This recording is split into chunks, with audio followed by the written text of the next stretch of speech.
안녕하세요. 요한복음 성령신을 통한 구원의 비밀 제39강 진행하겠습니다.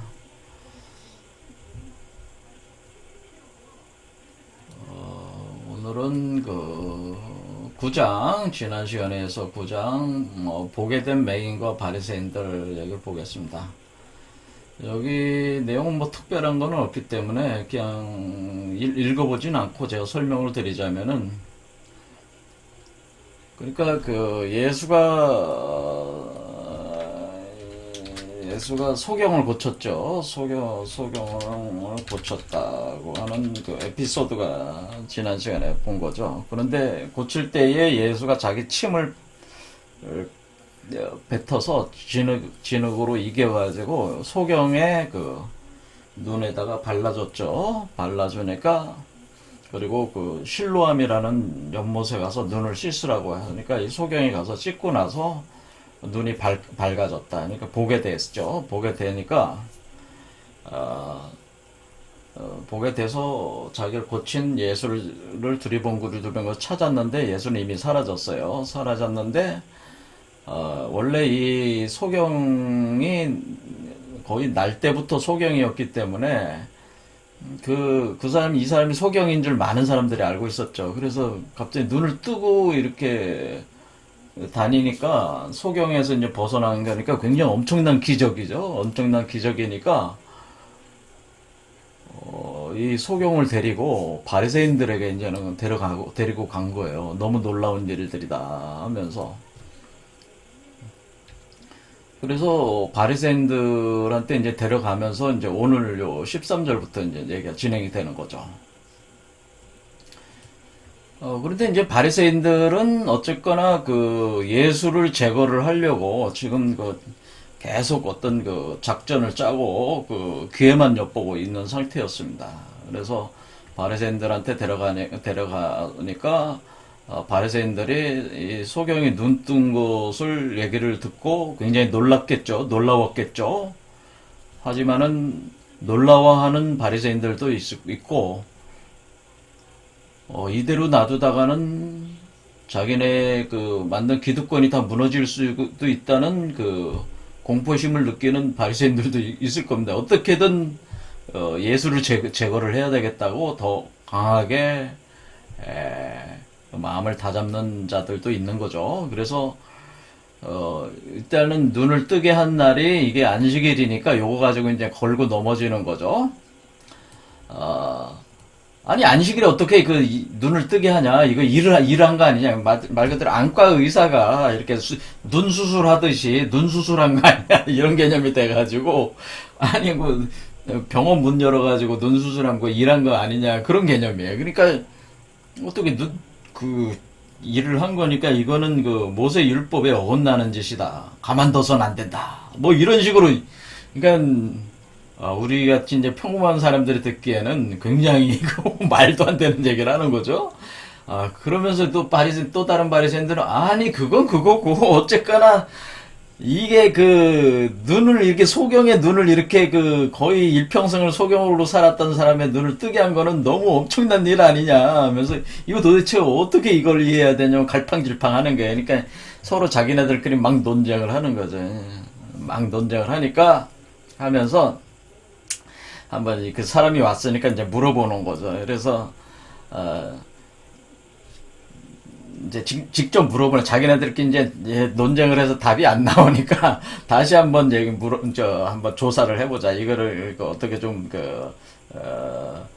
해서 조사를 하면서 이걸 뭔가 한번 꾸며보자 해서 소경 눈을 뜬 사람한테 이제 물어보는 거죠.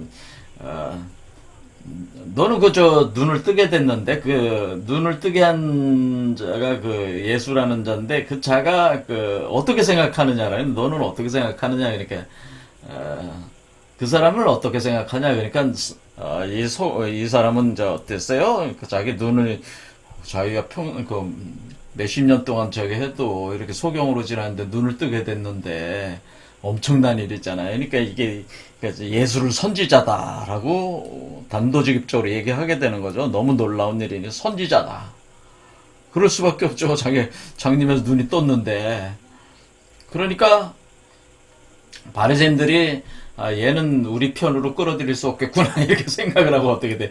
이제 부모를 이제는 또 이 사람의 부모들을 데려다가 네 아들이 지금 그 예수라는 사람으로 인해서 눈을 뜨게 됐는데 당신들은 어떻게 생각하느냐? 맞는 얘기냐? 이렇게 또 물어보는 거죠. 이제 조사를 하는 게 계속. 그러니까 부모들이 딱 눈치를 보니까 바리새인들이 어떻게 해요? 어떻게든 예수를 걸고 이거를 어떻게 제거를 하려는 그렇게 그런 포지션에서 자신한테 물어보는 거를 알았어요. 하지만은 자기 아들을 눈뜨게 해준 사람은 어떻게 할 수 있겠어요? 그러니까 이러지도 저러지도 못하고 만약에 자신들이 그 예수를 아들이 선지자라고 하는 것처럼 선지자라고 시인을 하게 되면은 자신들도 그 출교를 당하는 여기 출교를 하기로 결의했기 때문에 이미 바리새인들이 그 예수와 이렇게 한통 속으로 놓는 사람들은 다 출교를 하기로 결정을 했기 때문에 이러지도 저러지도 못하고 뭐 어떻게 얘기하냐면은 이 아이가 어렸을 때부터 태어날 때부터 소경인 건 확실하고 눈은 났는데 그 눈이 난 거는 또 확실하다. 근데 예수가 그렇게 해줬는지 안 그런지 나는 잘 모르겠다. 우리는 잘 모르겠다.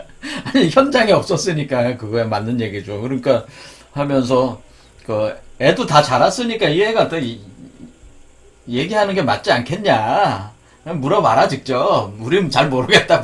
내가 부모지만은 잘 모르겠다. 이렇게 딱 저기 하는 거죠. 그럴 수밖에 없죠. 왜냐면 지금 바리새인들이 어떡하나 이 예수를 옹호하는 사람들은 가만 놔두지 않으려고 지금 기세등등하고 그런 사람들은 다 출교를 시키려고 하는 거죠. 그러니까 유대교에서 이제 내쫓는 거죠. 그럼 그 사회에서 살아갈 수가 없잖아요. 그렇죠. 사회에서 살아갈 수가 없어. 그렇게 그냥 규정이 돼버리면. 그러니까 그 부모들이 바리새인들을 너무 두렵고 무서워하기 때문에 그러니까 적극적으로 나서질 못했습니다. 그러니까 다시 또 이 눈뜬 사람한테 또 물어봤습니다. 야, 그러지 말고 예수가 눈뜨게 해줬다고 하지 말고 하나님의 그 눈뜨게 된 거를 하나님 덕에 눈뜨게 된 거라고 얘기를 하는 게 어떻겠냐 이렇게 회유를 하는 거죠. 너는 영광을 하나님께 돌려라 이렇게 회유를 하는 건데 왜 그러냐면 그 예수 그리스도는 죄인이다 그거 하는 거예요. 왜냐면 안식일에 고쳤다고 하니까 고쳤는지 안 고쳤는지 모르겠지만은 어쨌거나 이렇게 침을 뱉어서 진흙을 이겨서 눈에 붙여준 행위 자체가 그게 안식일에 일을 한 거기 때문에 그 죄인이다 그런 얘기죠. 황당한 그런 개념이죠. 이렇게 죄인이다. 그 죄인 안식일에 그 안식일법을 어긴 죄인이다. 그러니까 차라리 너도 거기 얽히지 말고 예수한테 괜히 얽히지 말고 네가 눈 뜨게 된 게 하나님 덕이라고 얘기하는 게 좋지 않겠냐. 그러니까 아니 나는 지금 내가 여태껏 소경으로 몇십 년 있다가 눈을 뜨게 된 거 이거 하나는 진실 아니냐. 그런데 내가 그 예수라는 사람을 통해서 이렇게 됐기 때문에 이 사람이 이 세계가 창조된 이후로 이런 사람이 있었냐? 이렇게 그 누군가의 눈을 뜨게 장님을 눈 뜨게 한 사람이 있냐? 아니 하나님으로부터 오지 않은 사람이라면 어떻게 이런 일을 할 수 있겠냐? 이제 이렇게 소경돼서 눈 뜬 사람이 이렇게 얘기를 하는 거죠. 어떻게 부정할 수가 있겠냐 이거를. 그러니까 바리새인들은 이게 회유가 안 되니까 어떻게 돼? 회유가 안 되니까 내쫓아 버리는 거예요. 그렇죠. 이놈은 우리하고 손발을 맞춰서 예수를 거는데 도움이 안 되겠구나라고 내쫓아 버리는 거죠. 그렇죠. 그래서 이제 이 사람은 이제 그렇게 이제는 그 예수를 시인을 한 거죠. 시인을 하면서 선지자이면서 하나님께로부터 온 존재라고 그렇게 예수를 시인하게 되니까 예수가 이제는 이 사람을 찾아간 거죠. 찾아가서 네가 인자를 믿느냐 이렇게 예수가 이제 이 사람한테 이제 또 얘기를 하는 거예요. 그러니까 당신이 내 눈을 뜨게 해줬는데 내가 당신을 믿지 않고서 누굴 믿느냐. 당신이 얘기하는 그 인자가 누군지 모르겠지만은 믿는다. 당신이 얘기하는 건 다 믿는다. 이렇게 하니까 내가 바로 인자다라고 하는 거지. 예수가 내가 바로 인자다. 그렇죠. 이게 내가 인자다라고 하는 거잖아요. 예수 가라사대. 자, 인자라는 표현이 지금 계속 많이 나오고 있잖아요, 사실은. 그렇죠, 인자. 근데,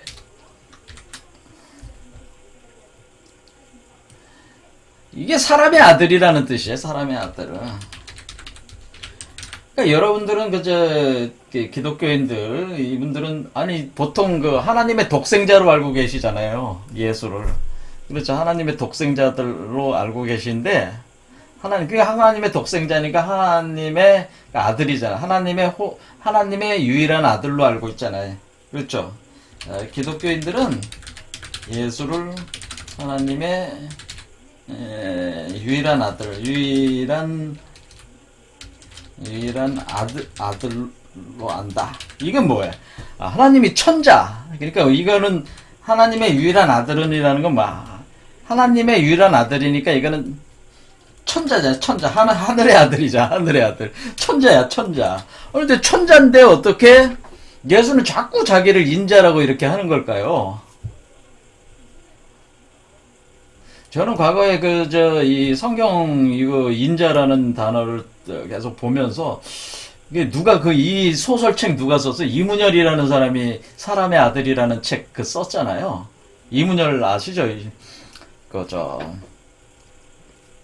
요즘에 보수층에서 한따까리 하는 사람 있잖아요. 옛날에 유명한 문학가 있잖아요. 예전에 그 사람 책 한번 읽어봤어요. 사람의 아들이라는 책이 있는데, 그 사람의 아들이라는 말을 제가 그때 알았어요. 근데 여기에서 그 사람이 이제는 사람의 아들이라는 거를 여기서 나오는 예수 그리스도가 하는 개념의 사람의 아들로 해석을 하는 건 아니지. 그 소설 자체가. 그건 아니에요. 하지만 단어 어휘를 제가 그때 한번 들었었다 이거죠. 사람의 아들이라는 것이다. 근데 천자라고 하는 건 인정을 할 수 있지만은 기독교인들이 인자라는 말을 인정할 수 있겠어요? 근데 예수는 자기를 계속 인자라고 그런다고 여기 요한복음에서. 제가 이래 드린 말씀은 인자라고 하는 것 자체가 바로 성육화된 사람 속에서 성령으로 성육화된 아들이란 뜻이란 말이에요. 그래서 성령으로 성육화되어 탄생한 사람의 아들이라는 뜻이라면, 아니 사람의 아들이라면 사람 몸속에서 나오는 게 사람 아들 아니에요. 사람의 아들이라는 게 사람을 통해서 나온 아들. 사람의 아들이라는 거는 사람 속에서 태어난 아들, 탄생한 사람의 아들 아니에요. 사람 몸에서 태어난 아들 아니에요. 사람 몸에서 탄생한 아들이 바로 사람의 아들이에요. 그러니까 사람의 몸에서 탄생하려면 사람 몸속에 성령이 들어와서 성육화돼서 탄생한 아들이어야지 사람의 아들일 거 아닙니까? 그렇죠? 그러니까 이 인자라는 표현 자체가 지금 예수는 어떤 존재라는 얘기예요. 예수는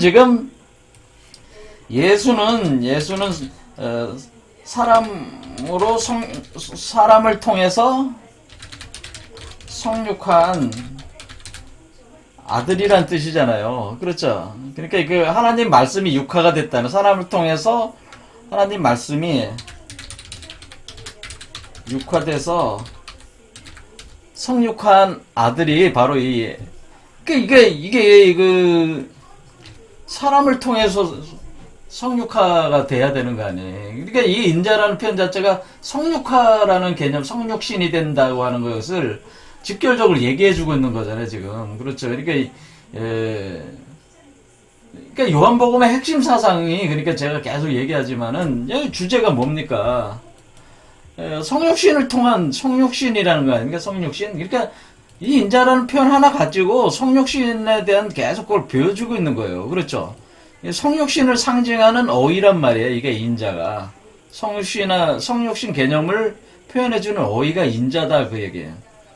내가 그런 존재야. 그러니까 이런 어휘를 여러분이 들을 때 추상적으로 생각하지 마시고, 그러니까 여러분 자신의 몸에도, 이제 강의를 들으시는 분 여러분 자신의 몸 속에서 성육화돼서 나오면은 그게 여러분 자신의 아들이란 말이지.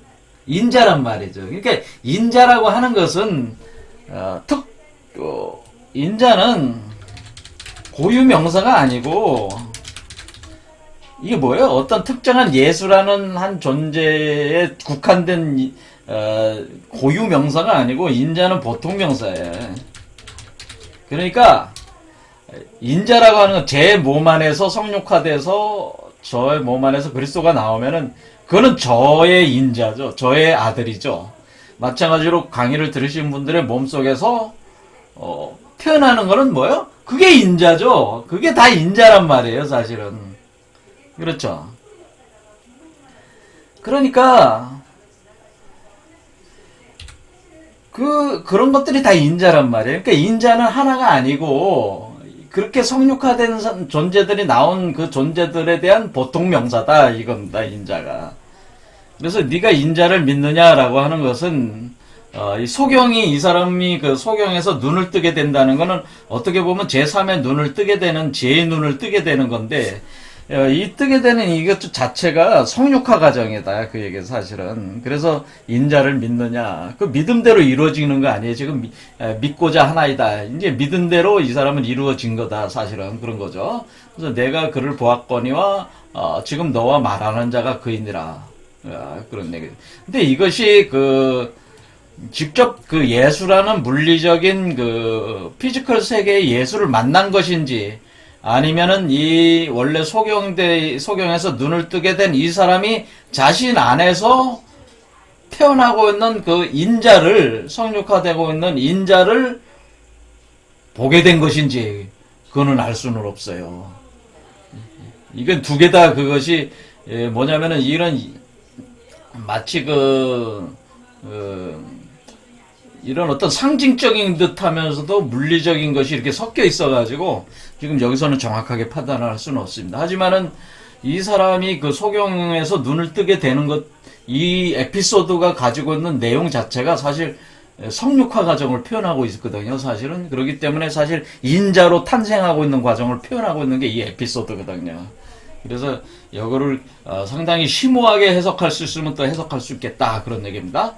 어쨌든 간에 이 사람은 인자를 믿게 되었고 인자가 되었습니다. 사실은. 자, 그래서 너를 보았거니와 내가 그를 네가 바로 인자를 보았다. 그런 얘기잖아요. 보았다는 건 뭐 눈으로 보는 거잖아요. 제3의 눈으로 네가 인자를 보았다. 그런 거예요. 그러니까 예수 그리스도가 이 소경의 몸속에 사실 들어온 거나 마찬가지야. 사실은. 내가 지금 너와 말하는 자가 그다라고 하는 거죠. 내가 믿나이다 하고 절았다. 그러니까 예수가 이제는 심판하러 이 세상에 왔다라고 하는 거죠. 그러면서 자기가 소경인 줄 모르고 소경이 자기가 사실은 소경인데 소경이 아니라고 주장하는 자들은 어떻게 되는 거예요? 그것이 바로 죄라는 얘기예요. 그러니까 이 심판한다는 의미는 뭐냐면은 뭐 이렇게 뭐 때려 부수고 뭐 잘못한 거 뭐 저기 해가지고 들춰내가지고 막 그냥 뭐 모가지 치고 뭐 사형하고 막 그냥 불에다가 던지고 이런 게 심판이 아니고 소경이 소경인데도 소경임을 인정하지 않으면 그게 죄라는 얘기. 그게 죄. 그러니까 소경인데도 소경임을 인정하지 않으면 소경으로 사는 거야. 그런데 소경인 것을 자각해서 자기가 소경이라는 걸 자각해서 소경을 해서 벗어나려고 하는 자들은 소경이 아니게 되는 거예요. 그러니까 그런 개념이라는 거죠. 그러니까 결국 이걸로 심판이 된 거죠, 벌써. 그리고 왜냐하면은 소경인 내가 각성이 그러니까 소경이라는 건 각성이 안 돼 있다고 하는 거죠. 이 각성이 안 된 사람, 각성이 된 사람이 되는 사람은 뭐예요? 지혜의 눈을 뜨고 각성이 안 된 사람은 지혜의 눈을 못 떠.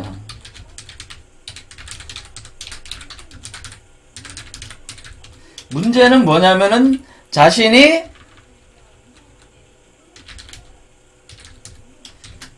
자신이 각성이 안 돼 있는데도 불구하고 자기가 지혜가 있다고 감히 얘기하는 사람들이 많다는 얘기죠. 그러니까 자기가 지혜가 없는데도 자기가 말 그대로 책 공부도 많이 하고 뭐 이렇게 여기 지금 바리새인들은 주로 어떤 거예요? 서기관들, 제사장들, 장로들 이런 사람들은 뭐예요? 그 사회에서 공부를 많이 한 사람들. 이 사람들은 뭐예요? 자칭 자신이 전문가고 율법에 정통하고 지식이 있다고 그래서 자신들이 세상의 일을 다 판단할 수 있고 지혜가 있다고 스스로 자부하는 자들이란 말이에요. 이 자들이. 그러니까 이 자들이 그것은 사실은 각성을 하지 못한 상태인데도 불구하고 그런 것이 그 사람의 각성을 막고 있는 거죠. 사실은. 그러니까 자신은 지혜의 눈이 없는데도 불구하고 지혜의 눈이 있다고 착각하는 자들은. 이 자들은 뭐야?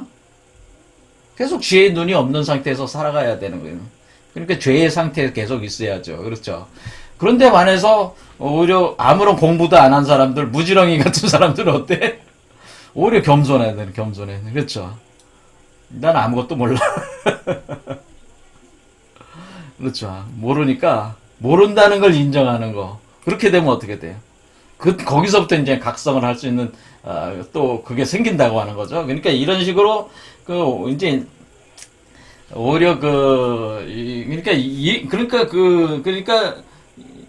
이게 요런 게 심판이라는 거죠.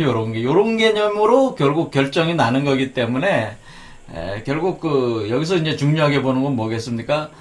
그러니까 보지 못한다고 하는 것을 정직하게 인정하는 자와 보지 못한다는 것을 그것 자체를 깨닫지 못하는 자들은 각자 나름대로 그렇게 심판을 당하는 것이다라고 하는 거죠, 사실은. 그렇죠. 그거를 보여주기 위해서 요 에피소드를 사실은 이렇게 구성을 한 것이다. 이렇게 볼 수 있습니다. 자, 요런 얘기예요. 상당히 좀 복잡하게 제가 설명을 했지만은 그렇게 이제는 판단하면 되지 않겠나, 이렇게 봅니다. 그러니까 자기가 소경이라는 것을 정직하게 인정하는 자들에게는 예수 그리스도가 성령을 넣어서 그 사람으로 하여금 지혜의 눈을 뜨게 해주지만은 결국에는 그것을 자신이 지혜 있다고 감히 얘기하면서 예수를 거부하는 자에게, 예수 그리스도의 성령을 거부하는 자들은 결국엔 참된 지혜의 눈을 뜰 수가 없다. 그게 심판이다. 이렇게 얘기하는 게 맞겠습니다. 자, 그 다음 보겠습니다. 10장은 이제 뭐 양의 우리의 비유다. 그러니까 이거 보겠습니다. 내가 진실로 1절 진실로 너희에게 이르노니 양의 우리의 문으로 들어가지 아니하고 다른 데로 넘어가는 자는 절도이고 강도다. 라고. 문으로 들어가는 이가 양의 목자다.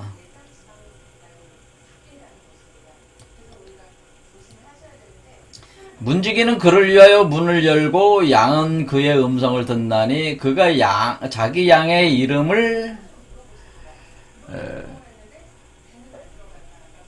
각각 불러 인도하여 내느니라.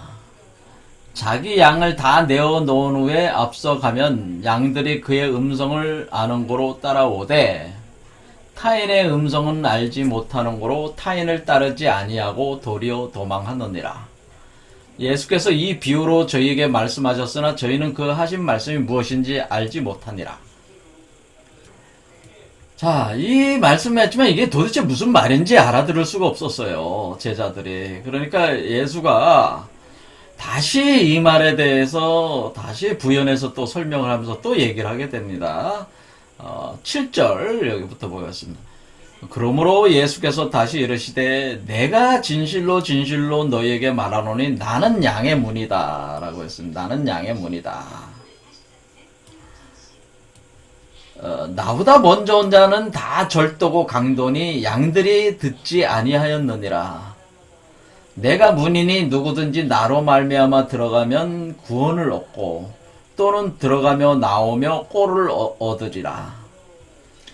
도적이 오는 것은 도적질하고 죽이고 멸망시키는 것뿐이요 내가 온 것은 양으로 생명을 얻게 하고 더 풍성히 얻게 하려는 것이니라. 나는 선한 목자라. 선한 목자는 양들을 위하여 목숨을 버리거니와 싹구는 목자도 아니요 양도 제 양이 아니라 이리가 오는 것을 보면 양을 버리고 달아나나니 이리가 양을 늑탈하고 또 해치느니라. 달아나는 것은 저희가 삭군이 까닭에 양을 돌아보지 아니함이라. 나는 선한 목자라. 내가 이 양을 알고 양도 나를 아는 것이 아버지께서 나를 아시고 내가 아버지를 아는 것 같으니 나는 양을 위하여 목숨을 버리더라. 또 우리에 들지 아니한 다른 양들이 내게 있어 내가 인도하여야 할 터이니 저희도 내 음성을 듣고 한 무리가 되어 한 목자에게 있으리라. 아버지께서 나를 사랑하시는 것은 내가 다시 목숨을 얻기 위하여 목숨을 버림이라. 이를 내게서 빼앗는 자가 있는 것이 아니라 내가 스스로 버리노라. 나는 버릴 권세도 있고 다시 얻을 권세도 있으니 이 계명은 내 아버지에게서 받았노라 하시니라. 이 말씀으로 인하여 유대인 중에 다시 분쟁이 일어나니 그 중에 많은 사람이 말하되 저가 귀신 들려 미쳤거늘 어찌하여 그 말을 하느냐 하며 혹시 말하되 이 말은 귀신 들린 자의 말이 아니라 귀신의 소경의 눈을 뜨게 할 수도 있느냐 귀신이 소경의 눈을 뜨게 할 수 있느냐 하더라. 이제 이 얘기를 하니까 이게 도대체 뭔 얘기인지 모르죠. 굉장히 뭔 얘기인지 모르는데 어쨌든 간에 그 유대인들이 다시 바리새 유대인들이 뭐예요? 또 이 얘기를 또 듣고 나서 미친놈이 또 미친 소리 한다고 또 하는 사람도 있고 아니 또 어떻게 저 사람이 미쳤다면 소경 눈을 뜨게 하느냐 그게 아니다 또 자기들끼리 막 분분하면서 막 그 난상 토론을 하게 되는 상황 자체가 그렇죠. 그러니까 여기에 굉장히 이 양에 대한 비유가 굉장히 사실은 심오한 비유인데 사실 해석하기가 굉장히 어려운 비유입니다. 저도 해석하기가 굉장히 어려워요. 왜냐면 이 어휘 구조 자체가 그러니까 원래 원본이 그런 건지 번역해 놓으신 분, 우리가 통상적 이런 번역들이 전후 그 논리적 구조를 이해할 수 없게 사실 이렇게 번역이 된 측면도 있는 것 같아. 전혀 무슨 얘기를 하는지 저도 잘 모르겠어요. 솔직한 얘기로. 그러니까 여기서 그랬잖아요. 이 비유로 저희가 말씀하셨으나 저희는 그 하신 말씀이 무엇인지 알지 못한다. 아주 냉정하게 얘기하자면 저도 정확하게 이 그 비유들이 뭘 얘기하는지 잘 모르겠습니다. 솔직한 얘기로. 하지만은 이 비유는 이 양에 관련된 이 비유는 이 굉장히 중요한 비유라고 생각이 듭니다. 자, 그럼 이걸 어떻게 이거를 해석을 이렇게 해야 될까요? 자, 일단은 여기 보면은 예수가 이렇게 얘기를 할 때 하나님 입장에서 하는 얘기가 있고 또 하나님의 아들로서 하는 얘기가 있고 이렇게 그 두 가지 음성들이 그 메시지들이 막 섞여 있어요. 이 안에서. 그래서 그걸 구분해서 설명한다는 게 굉장히 어려워요. 이게. 왜냐면 같은 사람이 하는 얘기인데도 지금 예수 그리스도는 어떤 상태예요? 하나님과 하나가 된 상태 아닙니까? 그러니까 하나님 입장에서 하는 말이 나오기도 하고 하나님 아들로서의 입장에서 말이 나오기도 하고 이런 식으로 계속 섞여서 지금 돌아가고 있어요. 여기 이렇게 돼 있어요. 14절 보면 나는 선한 목자인데 내가 내 양을 알고 양도 나를 아는 것이 아버지께서 나를 아시고 내가 아버지를 아는 것과 같다. 이렇게 했으니까 여기서 나는 선한 목자라고 할 때 이 나는 선한 목자는 하나님이 돼버린단 말이죠. 사실은. 그래 나는 선한 목자인데 내가 내 양을 안다 하는 게 아버지께서 나를 안다. 요 문구가 대꾸가 되잖아요. 그러니까 여기 여기 내가 나라는 것은 하나님을 가리키는 거란 말이에요. 지금 그렇죠. 그리고 양은 누굴 가리키는 거예요? 양은 지금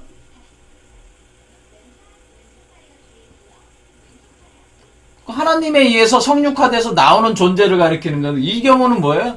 예수 그리스도도 원래 하나님이 성육화가 된 거니까 예수 그리스도도 양이란 말이에요. 양. 그래서 예수 그리스도를 뭐라고 부르는 거예요? 어린 양이라고 부르는 거 아니에요. 그렇죠. 그러니까 여기서 이렇게 말이 섞여 있어. 그러니까 나는 선한 목자다라고 할 때, 나는 선한 목자? 선한 목자는 그럼 여기서 하나님이 돼버린다.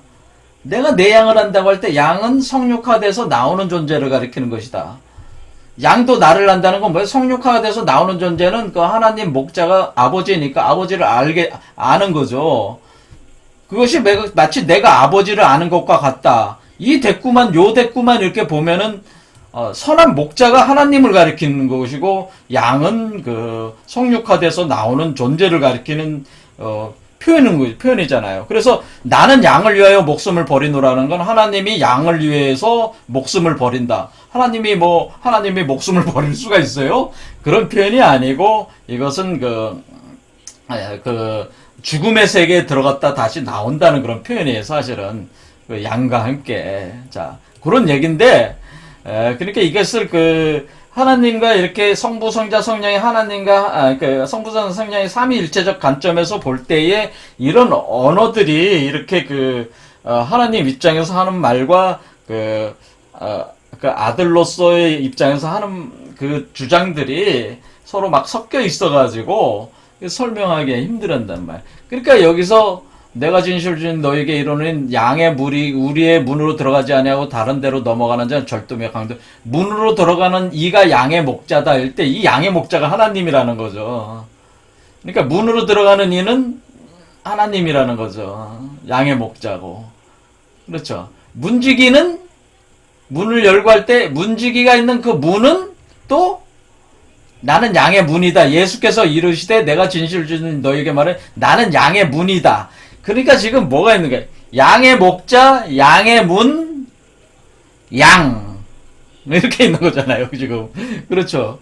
그래서 양의 문에 있는 존재가 문지기니까, 이렇게 논리들이 이렇게 막 섞여 있어. 그런데 그게 그 존재고, 이런 식으로 돼 있기 때문에, A가 B고, B가 C고, 뭐 이런 식으로 돼 있어가지고, 이걸 가지고 논리적으로 설명하기 어려운 논리 구조를 가지고 있다. 그 얘기예요. 어렵다는 게 그런 얘기예요. 막 섞여 있어서. 그런 얘기입니다. 자, 그러면 어떻게 하는 거냐면은, 이게 지금 이제 설명을 해보겠습니다. 이제 설명을 해봐야죠. 왜 양이 뭐냐라는 것부터 알아야 돼요. 우리는 양이 뭐냐. 네.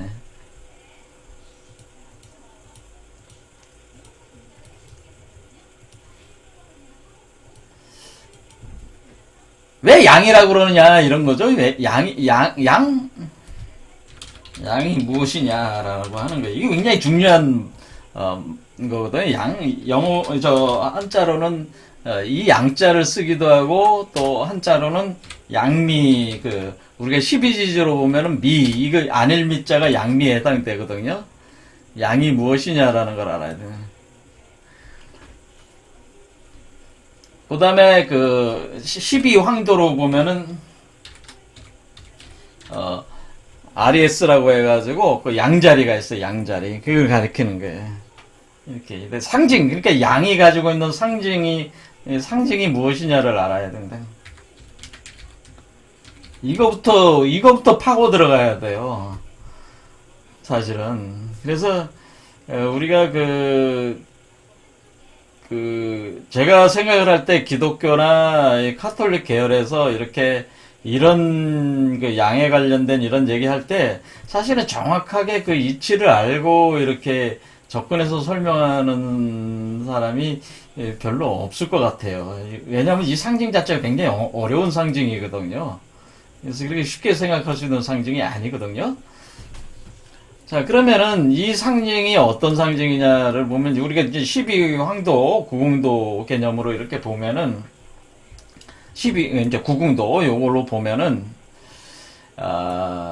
이게 양이라고 하는 것은 동물이 뭐예요? 양은 뿔을 가지고 있죠. 뿔. 그렇죠. 뿔을 가지고 있어요. 그래서 우리가 이렇게 보면은 뿔을 가지고 있는 동물이 있는데 그 중에서 대표적으로 쓰는 동물이 두 개가 있어요. 뿔을 가진 양과 소가 있어요. 양, 그 다음에 소가 있어요. 소. 이 양과 소는 굉장히 중요합니다, 사실은. 우죠. 이게 소우자. 이렇게 소가 있는데, 있겠죠? 이렇게 있을 때에, 이 뿔을 가지고 있다는 게 뭐를 뜻하냐면, 뿔은 뭐예요? 뿔은 금석을 뜻해, 금석.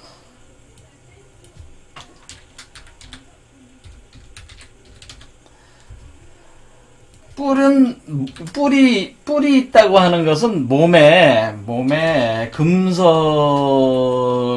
그 요소, 우리가 이제 지수 화풍할 때, 땅에 광물이 많다. 그런 뜻이죠. 광물이 많다. 금속이 많다. 근데 우리 이제 동양학에서는 오행으로 봐서 수화, 목금, 토 할 때, 금은 어디 있어요? 토 속에 있는 거잖아요, 원래. 흙 속에 있는 거잖아요. 그러니까 서양에서는 금과 토를 하나로 봐요. 그래서 그냥 지라고 봐요. 땅지자로 써서 지 이렇게 쓰지만은 표현할 때는 또 금동전으로 표현해. 그러니까 땅 속에 금이 있다는 표현을 그런 식으로 표현을 한단 말이에요. 근데 동양에서는 좀 더 세부적으로 수화 목금 토에서 금과 토를 딱 구분을 해서 설명을 해줘요. 그래서 이거는 금속이 많다는 의미예요. 그러니까 여러분의 몸은 흙으로 지어져 있죠? 여러분의 몸은 하나님께서 흙으로 지어놨기 때문에 여러분이 토야, 토인데, 토 속에는 뭐가 있어? 흙이잖아요, 이게. 흙으로 지어졌다. 이게. 진흙으로 지어진 거잖아요. 흙으로 지어진 존재들은 뭐 있어요? 흙 안에 금속이 있죠. 여러분의 몸 안에 그러니까 금속이 있는 거예요. 그 몸 안에 흙 안에 금속이 있죠. 광물이 있는 거예요, 광물. 그러니까 이 뿔이 나온다고 하는 것은 무슨 얘기냐면은 여러분의 몸 안에 금속이 차고 넘친다는 뜻이에요. 많다는 뜻이야. 금속이. 이해가 되죠? 그 금속이 많다는 뜻이에요. 그 금속이 많은 동물이 뭐냐면은 양과 소다 그런 얘기예요.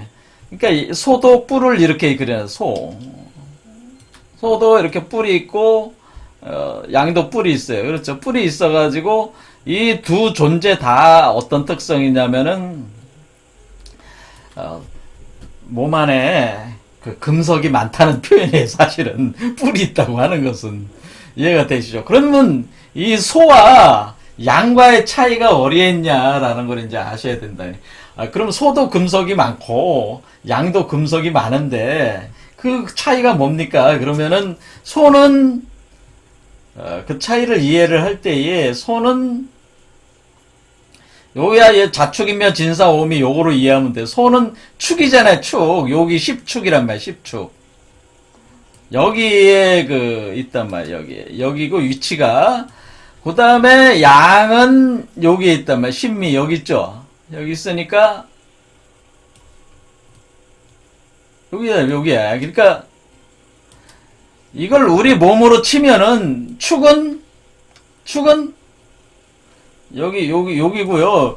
여러분의 몸에 첫 번째, 두 번째 차크라 있는 쪽이고, 이 소가 있는 곳은, 양이 있는 곳은 사실은 요게 나오는 지역은 머리에 있기 때문에 원래 여기인데, 여기에 있는 건데, 실제적으로 몸 속에서 여기서 나오기 시작하니까, 여기가 중심이니까 요렇게 놓으면 돼요. 그래서 우리 몸으로 보면은, 여러분, 이 금속의 요소가 있는 지역이, 아래쪽 하반부에 있느냐 머리에 있느냐에 따라서 소로 보냐 양으로 보냐 그렇게 된다고 하는 거예요. 이것은 이제는 그 물리적인 그 형상을 따라서 이렇게 보면은 여러분의 그 뇌 있잖아요. 뇌를 이렇게 보면 여러분의 머리가 뇌잖아요. 뇌를 보면은 여기가 뇌가 있잖아요. 뇌를 보면은 뇌에 보면은 여기 뇌실이라고 있어요. 뇌실이라는 게 뭐냐면은 비어있는 공간이에요. 여러분의 뇌가 잔해, 운해, 이렇게 돼 있잖아요. 잔해, 운해에 해가지고, 이렇게 돼 있는데, 여기에 비어있는 공간이, 원래 비어있는데, 여기에, 요걸 뇌실이라고 그래요. 뇌실이 있는데, 뇌실에 척수액이 가득 차요. 그러니까 하나의 액체가 가득 찬다고, 뇌 척수액이. 근데 이 뇌척수액에 가득 차는 뇌척수액 물질이 금속으로 채워진다 이거죠. 금속으로 채워진다. 이렇게 보면은 어떻게 되는 거예요? 그러면은 이 뇌실이 금속의 질로 채워지면은 어떻게 돼요? 이게 뿔이 되는 거랑 뿔. 이해가 되죠? 이 뿔이 된단 말이에요. 그럼 머리에 이렇게 뿔이 있는 형상 자체가 양처럼 돼 있어요. 양의 뿔처럼. 그러니까 일제 이 뇌실의 형태 자체가 양뿔처럼 생겼어요. 그래서 이게 머리에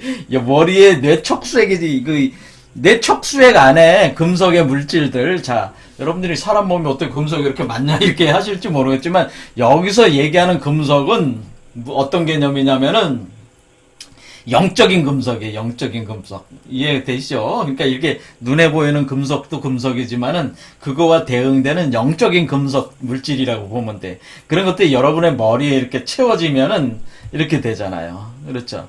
그 다음에 여기 밑에는 뭐를 하는 거예요? 이거는 그러니까 이 머리에 채워지는 이 머리에 있는, 이 머리에 왜 양이라고 하는 거냐면 머리에 채워지는 거는 뇌실에 채워지는 거고, 그러면 요 소의 뿔에 채워지는 건 뭐냐면 소의 뿔은 나팔관을 뜻해, 나팔관. 자궁을 뜻해, 소는 자궁을 뜻해. 그러니까 이 아래는 자궁, 아래쪽 자궁이고, 아래 자궁이고, 사실은 요 위는 자궁이 사실 두 군데가 있어요. 그래서 아래 자궁과 위에 자궁이 있는 건데,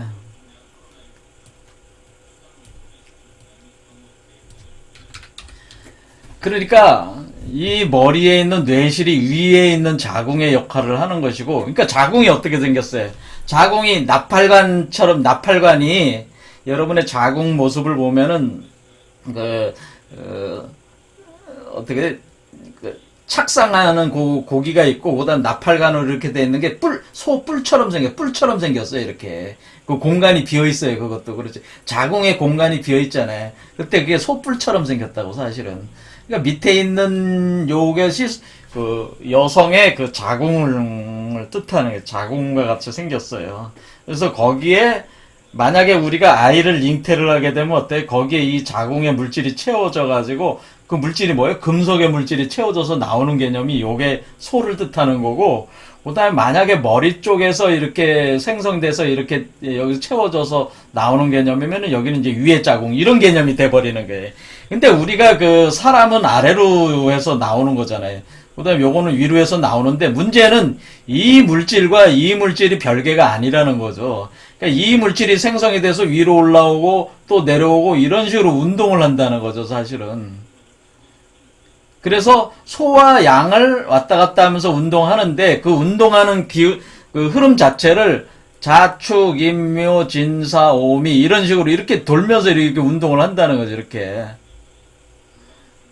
이해가 되시죠? 그래서 이 소에서 생성되는 물질이 이렇게 양으로 이렇게 올라간다고. 이렇게 올라와서 여기서 고여오는 거예요. 그러니까 여기서 생성돼서 여기로 올라오는 건데, 올라와서 여기서 또 고도화가 되는 거예요. 이렇게 올라오면서 계속. 그렇게 할 때에 요것이 그 시간상으로 볼 때, 그러니까 그 계절상으로 볼 때 요거는 겨울에서 봄으로 넘어가는 뭐예요? 씨 뿌리는 시기잖아요. 씨 뿌리는 시기고, 여기는 뭐예요? 수확하기 위한, 수확에 들어가는 시기예요, 수확.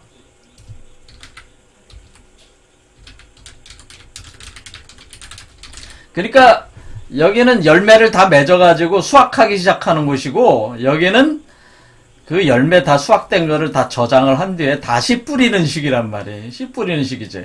그러니까, 그런데 수확하는 거나 씨 뿌리는 이 씨나 같잖아, 본질은. 왜냐면 이 씨 뿌린 게 돌아온 거 아니에요. 그렇죠? 이런 개념이 돼 있다, 그 얘기죠. 그래서 지금 우리가 양이라고 하는 거는 뭐냐면은 결국에는 이 양이라고 하는 것은, 우리가 어린 양이라고 하는 것은, 어린 양은 하나님이 씨를 뿌려서 하나님의 씨를 뿌려서 그 씨를 다시 수확해가지고 돌아온 게 어린 양이에요. 그러니까 우리가 여기 자축, 인묘, 진사, 오미 이렇게 돌아와서 여기서 몸이 여기서 나온다고 그러지 않았습니까? 여기까지 오면 저까지 먹이면 요게 어린 양이라지 않았습니까? 그러니까 여기서 자에서 이렇게 된 요 씨를 여기다 자를 뿌려가지고 요렇게 올라온다. 요렇게 올라왔을 때 요걸 어린 양이라고 하는 거라다 이거죠. 그러니까 여러분이 성육화가 되는 것 자체가 이런 어떤 그 소와 양의 그 포지션을 가지고 그 중에 뭐를 가지고 하는 거예요? 그러니까 금속을 기준으로 광물을 기준으로 해서 이게 그 표현을 할 때 이런 식으로 상징 구조로 얘기할 수가 있고 그 중에 양은 특히 뭐냐면 이 머리 쪽에 그 금속의 물질이 그 여러분의 인자, 그 성육화된 몸을 제가 뭐라 그랬어요? 황금 메탈체라고 그랬어요. 이 황금 메탈체를 만들기 위해서는 여러분이 먼저 크리스탈 유리체가 돼야 되고, 크리스탈 유리체가 된 그 물질들을 기초로 해서 황금 메탈체가 나오니까 이게 다 금속이잖아요, 사실은. 그렇죠.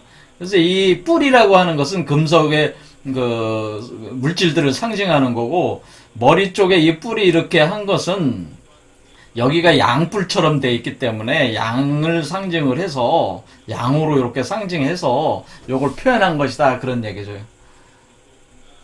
그런 얘기죠 여기서. 그래서 만약에 어떤 사람이 그 여 단계의 양뿔이 형성되는 그 상태에 와 있다면 이 사람 자신은 뭐야? 겉으로 보면 양이잖아요 양.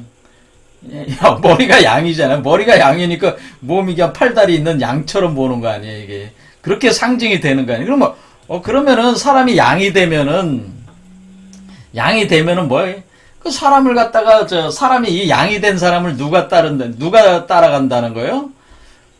본래 자기에게 그 씨를 뿌린 자를 따라가게 된다 그런 얘기죠 사실은. 자 그런 개념인데 자 시간이 많이 흘렀으니까 요런 개념으로 해서 다시 그럼 우리는 뭐고 우리라는 거는 뭐냐? 그럼 무는 어디 있냐 이런 거죠? 지금 여기서 이제는 얘기가 되는 우리가 있고, 양을 이렇게 가둬놓는 우리가 있고, 양의 우리로 들어가는 문들이 있다고 그랬잖아요. 그 문은 어디에 있고, 우리는 어딘가, 어디냐, 이런 것도 이제 얘기를 해야 되잖아요.